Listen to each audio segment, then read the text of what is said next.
बहुत छोटी थी, लेकिन कुछ तो याद होगा ना कि वो कैसा वक्त था, कहाँ ले जाके इन्होंने रखा था। मैं एक दफ़ा अपने अम्मी से चीज़ें के ले गई थी दुकान में, तो एक गाड़ी आई थी, उसमें सब पीछे से शेरिन जानान निकला था। ये मेरा पहचाना शख्स है, मेरी बड़ी बहन किस्मत आपी का शोहर है। ये अक्सर मेरे घर में भी आता था, इसलिए मुझे पहचान है इस शख्स की। और इसने पहले मुझे प्यार से बुलाया, लेकिन जब मैं नहीं गई तो इसने मुझे पकड़ लिया, बाजू से पकड़ लिया, और ये मुझे ज़बरदस्ती खींच के अंदर लेके जा रहा था, और ये खे के भी मार रहा था। इसके साथ बाकायदा और भी लोग थे, 4 लोग थे। पॉकेट से कुछ निकाला और मेरे नाक पे रख दिया। उसके बाद मुझे नहीं पता चला लोग मुझे कहाँ लेके गए, लेकिन जब मेरी आंख खुली थी, एक कमरा था, बिल्कुल अंधेरे सी जगह थी, वो अंधेरा छाया हुआ था, और वो मुझे खाना देने आया था। लेकिन जब मैंने उससे खाना नहीं लिया था तो वो मुझे धमका रहा था कि अगर मैंने तुम्हें आज़ाद किया, वैसे तो मैं तुम्हें आज़ाद नहीं करूँगा, अगर आज़ाद कर भी दिया, तुमने किसी को बताया बिना, तो मैं तुम्हारी बहन मेरे हवाले, वैसे मैं उससे फायरिंग कर दूँगा। रोती थी चीख के, तो वो मुझे थप्पड़ मारता था खींच के। जिस जगह पे रखा था वो एक जंगल सी जगह थी, अंधेरी अंधेरी थी। अगर आज भी मैं उससे कहीं देखूंगी तो मैं पहचान जाऊंगी। वो जो 4 लोग थे, उनमें से मेरे पास 2 तो नहीं आते थे, लेकिन एक आता था, वो भी बाकायदा इसका साथ देता था। उसका छोटा भाई था। थप्पड़ मारते थे, मतलब मेरे बाल भी खींचते थे, और मुझे उन लोगों ने 2 महीने अपने पास किडनैप रखा। उसके बाद मुझे ईदी फाउंडेशन में एड्रॉप कर दिया। वो भी एक पुलिस था जो इन्हीं का साथी था, उसको पैसे दिए और उसको बोला कि इसका पता ऐसा लिखो कि दुनिया में इसका कोई भी नहीं है। जब ईदी में गई थी तब वहाँ के लोग मतलब अच्छे नहीं थे। उन लोगों ने शुरुआत में जो लड़कियाँ थी, लेडीज वगैरह वहाँ जो संभालते थे, उनमें से एक तस्लीमा नाम की बाजी थी, जिसे मैंने कहा था कि मुझे यहाँ नहीं रहना, मुझे अपने माँ बाप बहन भाइयों के नाम पता है, मुझे प्लीज़ माँ भेज दो मेरे घर तक। उसने बेधड़क उठी और मेरे मुंह पे थप्पड़ मारा कि तुम यहाँ बचपन से बड़ी हुई है और आज तुम कह रहे मुझे यहाँ नहीं रहना। और उसने फिर उठाई सीजर मेरे बालों पे चला दी। उसके बाद हालात बहुत बुरे गुजरे, मेरे रोज़े भी बंद किए थे और मुझे सज़ा में खड़ा रखते थे, बे टाइम खाना दे देते थे जब अफ्तारी और सहरी का वक्त हाथ से चला जाता था। उसके बाद जब मैंने उनसे माफ़ी मांगी थी तो उन लोगों ने मुझे माफ़ कर तो दिया था, लेकिन मेरा स्कूल बंद किया था। मैंने 4 जमातें 10 साल की उम्र में 4 जमातें पढ़ी, उसके बाद मेरी स्कूल बंद हो गया था। पुलिस वालों ने ईदी फाउंडेशन में छापा मारा, उनकी लड़कियों के हालात का उनको आगाह हुआ कि वहाँ के हालात बुरे। तो मैंने साद और अहमद, उसके बाद ये दोनों संभालने लग गए थे। मैंने इनको कहा था तो इन लोगों ने मुझे मेरे घर तक कर लिया, पहुँचा दिया मेरे घर तक।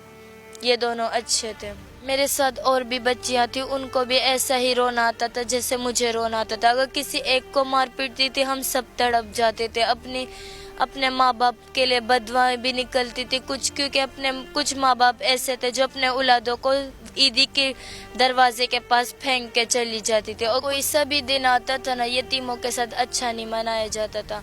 जैसे कि एक मदर्स डे होता है, माँ का दिन होता है, एक फादर्स डे होता है, बाप का दिन होता है।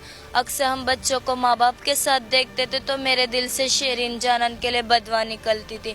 और जब मैं अपने रहीम दाद के 2 बच्चों को देखती हूँ, इब्राहिम और अस्मा, मेरे दिल से भी ये बात गुजरती है कि जब मेरे माँ बाप मेरे पास नहीं थे, मैं यतीम खाने में थी, तो मैंने भी ऐसी बेबसी ज़िंदगी गुजारी थी जैसे आज मेरे 2 भतीजे गुजार रहे।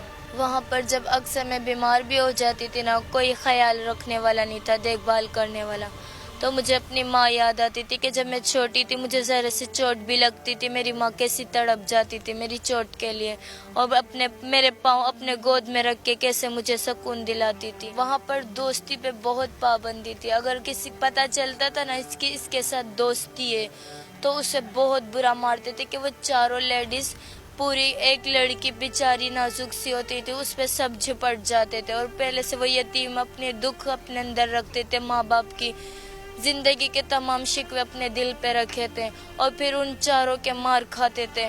इस तरीके से वो बेबस हो जाती थी। कुछ तो अपने मौत के लिए अल्लाह ताला से दुआ मांगते थे कि अल्लाह हमें मौत दे दे। पता चलता था इसके साथ दोस्ती है तो दुपट्टों पे आग लगाए जाते थे और माचिस की तिल्ली जला के बाल पे छोड़ देते थे। वहाँ पर कुछ 2-3 लड़कियां, उनके बालों पे भी आग लगाई जाती थी और रातों रात उनको खड़ा रखते थे एक टांग पे। सर्दी के दिन होते थे और बिस्तर के बगैर, फैन सर पे खुला हुआ और नीचे पानी होता था। اس طریقے سے ان کی زندگی ہم سب کی گزری ہے. کوئی بھی بڑا شخص آ جاتا تھا تو لڑکیوں کو بے دھڑک چھوٹے سے کمرے میں 50 سے زائد لوگ لڑکیوں کو بند کرتے تھے. صبح سے بند ہوتے تھے، رات تک اسی حالت میں بند ہوتے تھے. نہ کوئی واش روم کا پوچھتا تھا، نہ کوئی کھانے کا پوچھتا تھا. اسی میں لڑکیاں چیخ کے روتی تھی، دروازہ پیٹتی تھی اور بہت تڑپتی تھی. میں چاہتی شرین جانان جیسے لوگوں کو، جس نے صرف میرے گھر والوں کو نہیں اور تمام لوگوں کے بہن بھائیوں کو در بدر کیا ہے، ایسے لوگوں کو میں چاہتی ہوں پھانسی پہ لٹکایا جائے. اس نے میرے باپ کو بھی اب تک یہ دھمکیاں دے رہا ہے جیل میں ہو کے بھی. تو میرے باپ نے اس کا کیا بگاڑا تھا جس نے میری باپ کی پوری زندگی کے پیسے اپنے سر پہ اڑا دیے. پولیسوں اور ان پولیسوں کو بھی سزا دینی چاہیے جن پولیسوں نے اس کا ساتھ دیا. اور ان وکیلوں، کیا جو وکیل اس کے وکیل ہے، جو وکیل اس کے لیے آواز اٹھا رہے ہیں، کیا ان کے گھر میں ان کی بیٹیاں نہیں ہیں؟ اگر ان کو در بدر کیا جائے تو ان کے دل سے کیا بیتے گا.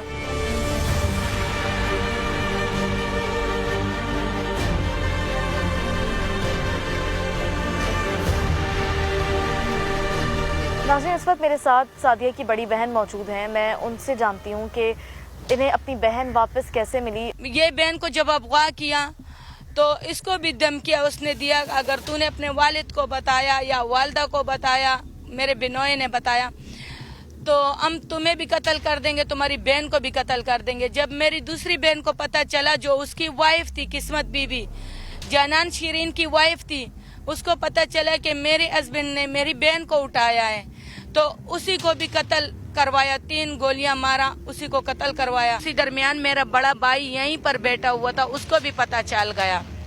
اور میرا بھائی نے جب اس کے گھر پہ گیا ایک دن، اس کے ساتھ یا بازار پہ یا گھر میں لڑائی کی کہ میری بہن کو تم نے اٹھایا ہے، واپس کر دو. ہم تمہیں کچھ بھی نہیں بولے گا مگر ہماری بہن کو واپس کر دو. اس کو پتہ چلا کہ میرے سالے کو پتہ چل گیا تو میرے بھائی کو زہر دے کے اس کو مار ڈالا. میرے بہن کا قتل کروایا تو اسی ٹائم میرے والد لوگ گئے تھے مگر یہ مفرور ہوئے تھے. میرے والد لوگوں نے اس کے اوپر رپورٹ کروایا، میری بہن کا پوسٹ مارٹم کیا، اس کے قبر کھودا مگر یہ مفرور تھا. اتنے سالوں تک یہ مفرور گم رہا تھا.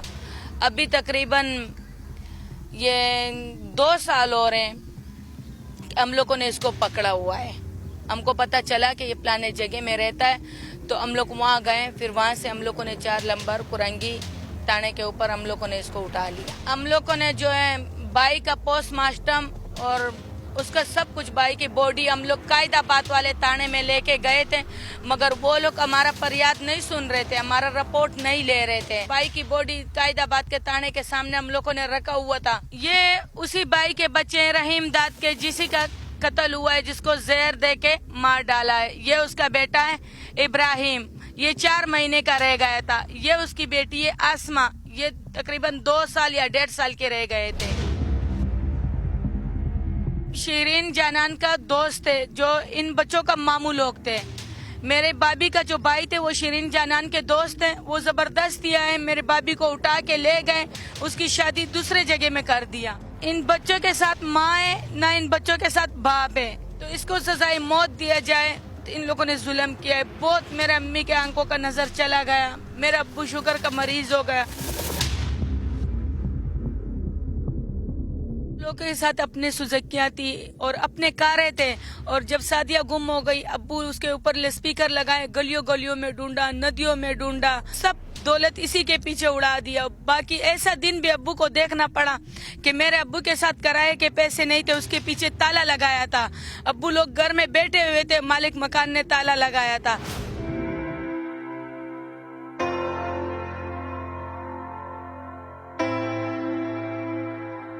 سعدیہ کے بچپن کے کپڑے تھے، امی نے کل نکالے تو سعدیہ رونے لگ گئی جب سعدیہ کو یاد آیا کہ یہ کپڑے میں نے اس دن پہنے ہوئے تھے. اور یہ میں نے اپنے ہاتھوں سے بنایا تھا سعدیہ کے لیے، پوری تیلی بھر کے رکھی ہوئی ہے. خوشی ہو رہی تھی کہ آج تک میرے اپنوں والوں نے اپنوں نے بہت پیار کیا کہ بچپن کے کپڑے بھی سنبھال لیں.